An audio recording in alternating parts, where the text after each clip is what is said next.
Hey guys, it's Annie Berryhill. Welcome back to the video blog. I like to call it Annie B TV. I think that's going to be my new name for it. So anyway, today we're going to be talking about interest versus commitment.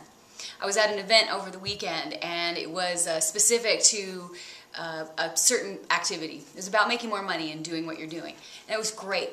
But the very first thing that they had us do was define whether or not we were interested or committed to what they're going to be teaching and what we needed to be doing to really enact and learn the things that they were teaching.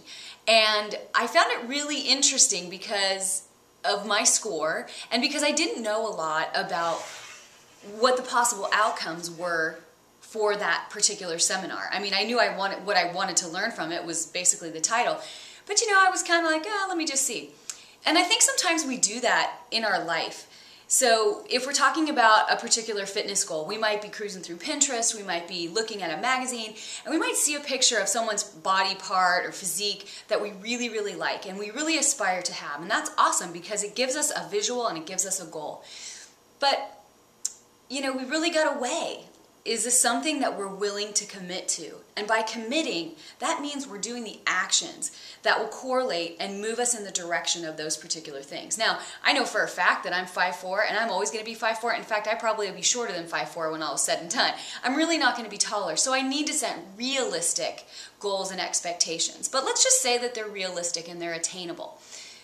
I think the missing piece sometimes in goal setting is our true evaluation of our interest versus commitment level.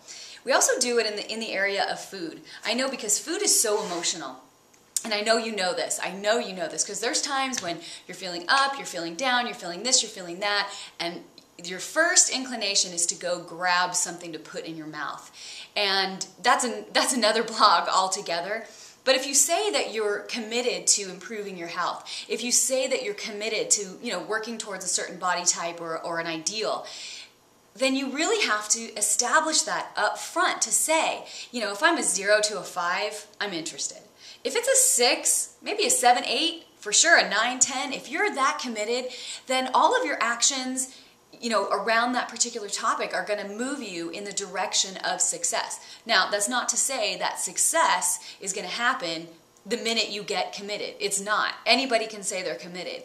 I always say the truest thing about someone is what they do, not what they say. So you can say all day long that you're committed at a 10, but not do anything, and you know what that tells me? You're not really committed. And as a coach, I really need to get that from my clients, whether I'm coaching them in fitness or I'm coaching them in health or even with the business that I help them to build. I mean, I love taking people who have never been in business before, plugging them into this system and bringing them through and helping them be successful and make money. I mean, after all, business is about making money and helping people. So I love doing that. I'm all three of those genres, I get a chance to do that. But I really learned this weekend how important it is for me to really check in with the people I'm working with to find out their level of interest versus commitment. Because I don't want to take so much of my time being committed to someone's success if they're only interested. It's a difference between having a hobby and having a dream and a life and a career and a goal. I mean, hobby is never going to make you a ton of money. But when you're committed, it's like the next level. When you're committed, it's going to take you through the storms. It's going to take you through the struggles. And so I would really encourage you, just from this little blog, to just think about areas of your life where maybe you're not getting what you want and evaluate, am I interested or committed? Maybe you're only interested and that bothers you because you really do want the thing. What's going to help you to get from interested to committed? What's going to flip that switch? What's going to move you over the edge? Is it accountability? Is it structure? Is it a group of people around you that make sure that you show up all the time and put your effort in? I don't know what it is. I know what I do, and a lot of that is what I do to help people that I work with.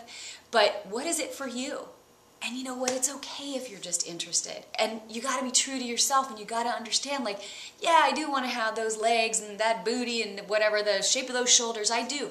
But gosh, you know what? I just don't have the time to commit to it. I just don't have the energy to focus on it. Not right now, or maybe ever.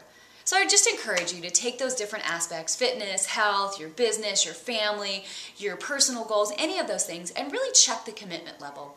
I'd love to hear from you. I'd love to hear if this blog was helpful for you, this video was helpful for you. I'd love to hear what you're struggling with, what you're succeeding at, and any way that you think that I might be able to help you. I'd just love to hear from you. So for now, this is Annie Berryhill signing off, but I can't wait to talk to you and hear from you next time. Thanks.